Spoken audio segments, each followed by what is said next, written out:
Hi, welcome to the Dead Man Walking podcast. I'm your host, Repeatedly Dead Fred. And yes, I have that nickname because in the summer of 2009, I was repeatedly dead 20 times.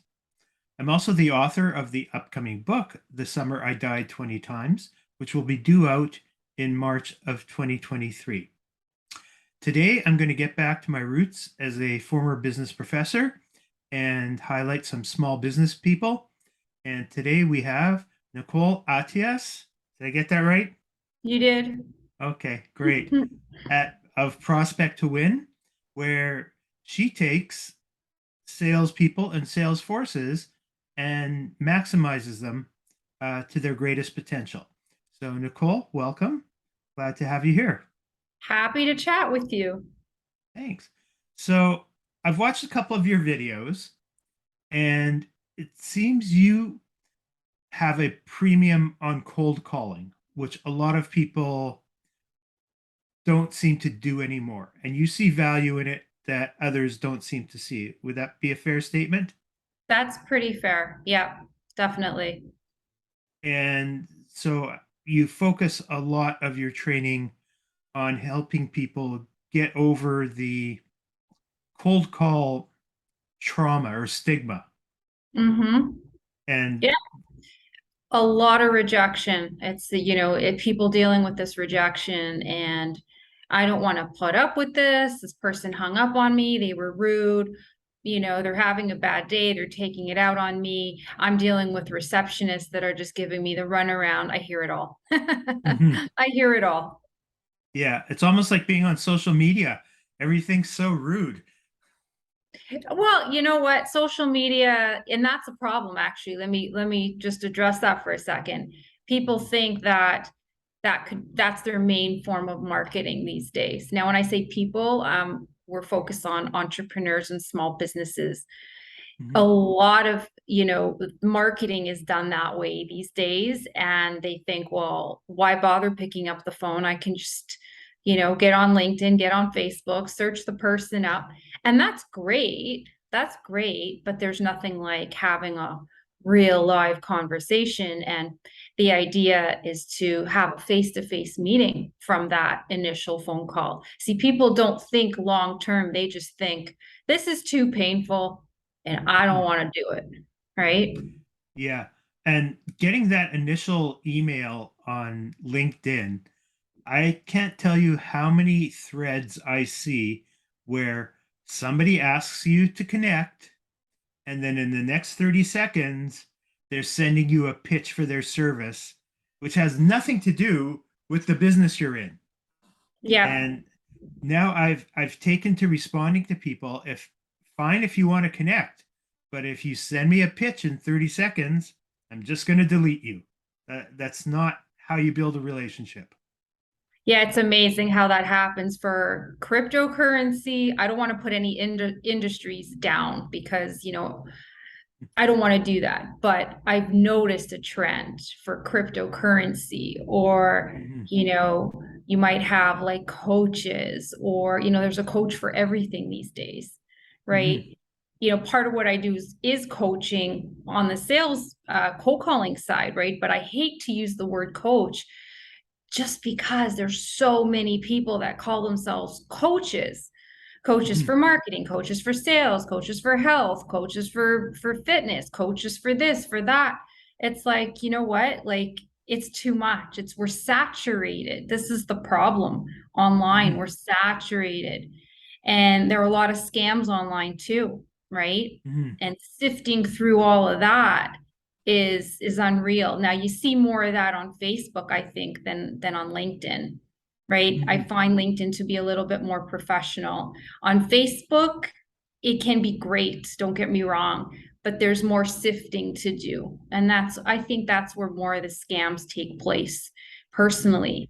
Um, but again, I'm not attacking any particular industry. It's just there's a lot to sift through these days. A phone call is very basic and raw, Mhm. and people either go for it or they won't, or it takes time and you need to call again. But I think what I try to remind people is that that's just the beginning. the cold calls are supposed to turn warm. They're not supposed to stay cold. But people Mhm. can't, many people struggle, I should say, with that. And they think that that's what it is and that's all it is. And no, I'm not going to do it. But I like to remind everyone that if you get through that initial, you will do what you just said, Mhm. which is build those relationships. Mhm. I don't know if it comes through across the Zoom, but I'm really like 300 years old, and I got my start with London Life. And at the time, their sales training was you go door to door, and I grew up in Winnipeg, so going door to door in February and -30 is not a pleasant thing. But it was No. all based on cold calls for the beginning of your career, and it's a tough market if you don't have the right mindset. Mm-hmm. And with so many things, it's really hard to train yourself to understand that those people are just reflexively saying no. They don't real Most of the time they don't have an actual reason to say no. They're Mm-hmm. just, oh, I don't know what to do here. I'm just saying no. So Yeah, and also, could be timing. There's so many factors. Maybe, like you said, the word mindset. Maybe they're just not in that mindset. Maybe mhm, they're just not in that mindset, or it's just not the right day for you to have that conversation. Um, there's so many things. There's so many things that are at play. And that's why following up is so important to get to mhm, the root of it. And then, you can let it go. You don't need to like bombard people, harass people. That's not what it's about. Like, and I always like to distinguish between cold calling and telemarketing because mhm, I think a lot of these misconceptions come from the old school telemarketing, right? mhm, And that's more like telesales. I personally don't believe in telesales. I mean, it can work. It can mhm, work. Hey, look, if it works, it works. But how I approach the cold call is set up a meeting. Don't give them too much information over the phone. Set up that face to face. Set it up so that you're not bombarding anyone. You're just developing enough of an interest to carry the conversation. That's it. Or else it's too much. It's too much information. Paragraph after paragraph on voicemail. Like, come on, who wants that? It's the mhm. same thing as being bombarded on social media. I think that it's all the same at the end of the day. So be different and don't go on about it. Just ask for the appointment. Leave it there. Leave it there. Yeah. I personally hate going through my voicemails. Like, if you get one or two, it's fine. But on those days when you have like 9 voicemails or 15 voicemails, just going through them is just seems like such a big effort. And I'd Right. prefer, just send me a text. Don't give me everything in the voicemail. Let us talk. Mm-hmm. Mm-hmm. Yeah. And you know what, too, Fred, everybody's different, right? Hmm. Other certain people might be analytical and they want all the details and they won't meet with you unless they have more details.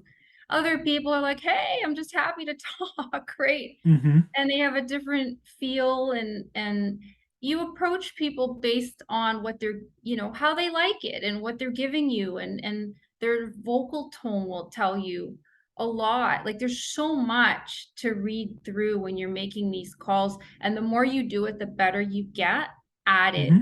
And you work it that way. It's Hmm. not about selling people, conning people. It's about developing that relationship. And if they're interested, they will go. If they're not, that's totally cool. You move on to somebody who is. Hmm. So maybe we can take a step back, and the the cold call is the action you take, but you have to do some things before you get to the cold call. Mm-hmm. So can you talk a little bit about how you might want to qualify potential prospects? Sure, sure.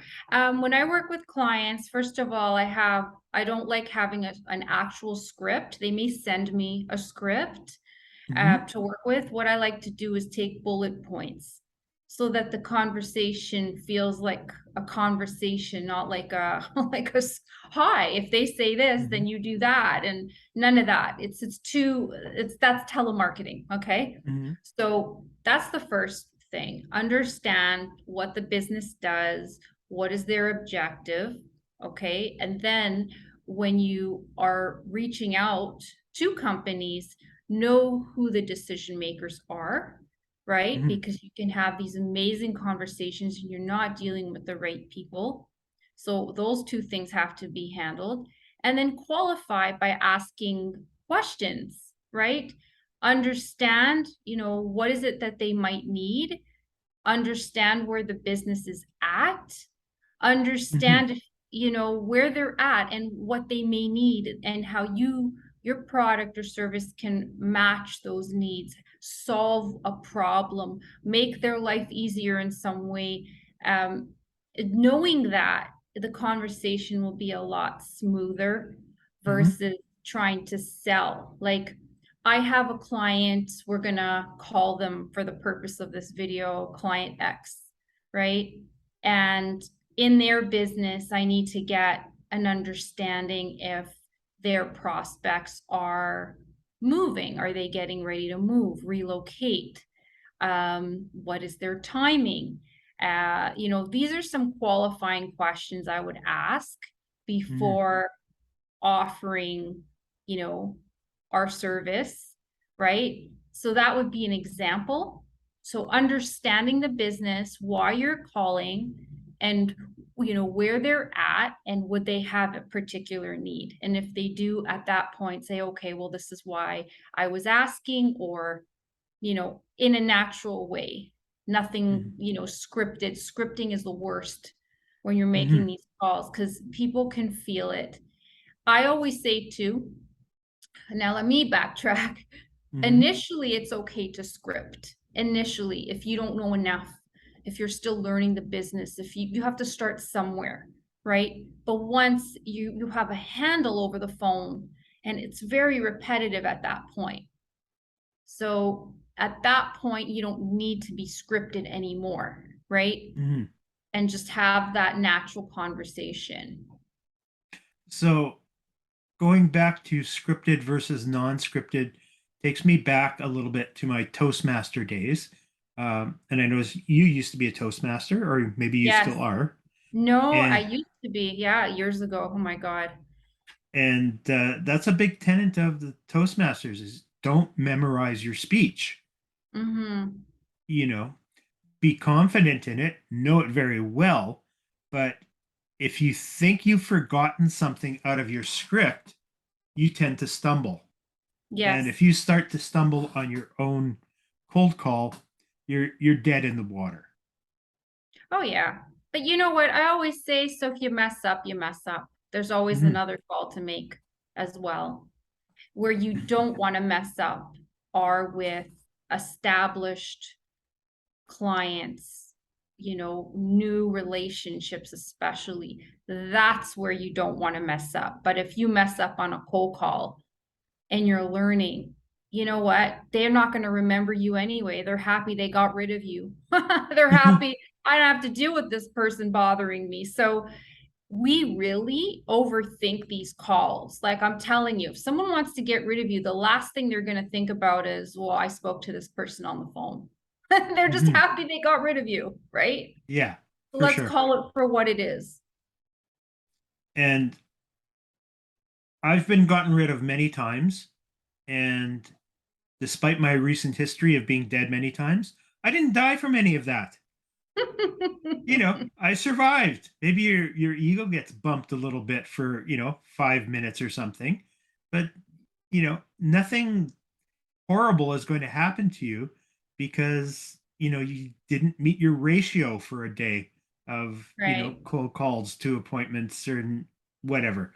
So I think we really have to start teaching our salespeople before they get to our company. And you know, I did an MBA and I taught in business schools, and never once did we approach anything uh, resembling any sort of sales training. Mm-hmm.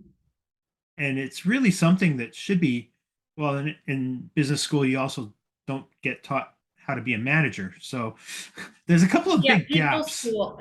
I was gonna say people school, people skills rather, right? Hmm. It's not taught. It's none of this stuff is taught. It's like here you're learning a lot of theory and then you're out in the real world and it's like, okay, what am I supposed to do now?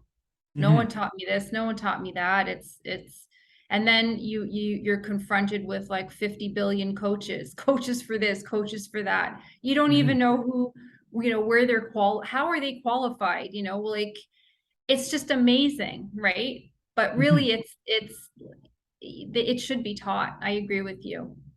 Okay. So do you want to talk a little bit about your business and how you can help Sure. companies? Sure. On the cold calling side, we'll start there. I'll keep it real simple. On the cold calling side, companies will approach us and say, okay, here are some leads we need to get in the door. This is what we do.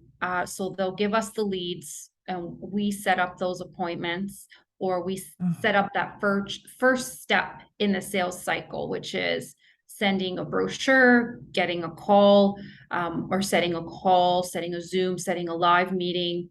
We get that process started for you. And then the sales rep or the business owner will take it from there. So that's the cold calling service, So right? you actually get the ball rolling for them. You take over Yes, that function. Okay. yes, Interesting. yes, yes. Because their sales reps, sometimes they just don't want to do it, or their Hmm. account managers, they don't want to do it, or they themselves need help and they just need a boost, Hmm. right? So that's one area. That's a big piece of what we do. And then another piece is they'll hire us to come in and teach how to do it, teach the reps how to do it. We do presentation skills training as well, customer service training, people skills training, really dealing with Hmm. complaints, dealing with, getting in the door and dealing with making a live presentation to a group, right? That's Hmm. what we do on the training side. And then finally, without bombarding here today, is we Hmm. have online courses coming out very soon so people can register and learn at their own pace. Hmm. Face to face is always best, Hmm. obviously. But if you want to just, learn a few things at your own pace, get refreshers, then the online training is always a good, addition. Hmm. So when you are working on your curriculum and how to teach people and how to put these courses together, how do you get your information? I mean, obviously you've got a lot of experience, but there's Mm-hmm. always a new tweak or twist or something that can be added to the mix. So do you have Sure. a go-to source for things like that?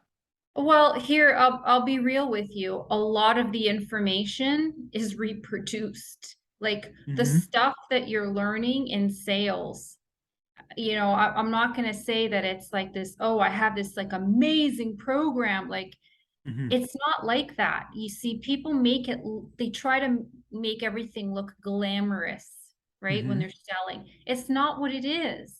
Pick up the phone, work your ass off, make the calls, follow up. I mean, that's what it really is. It's not the glamour. So I just wanted to put that out there, right? Hmm. And secondly, sources. I do research, and if I like, other materials, I quote those materials. They're Hmm. not mine. I credit those people who I've researched. I like this idea. And then I might do a tweak of it on my own, right? Hmm. Because nothing is set in stone and you have to do what works for you. And then I give a lot of live examples. So that's how I pretty much do it, if that Hmm. answers your question.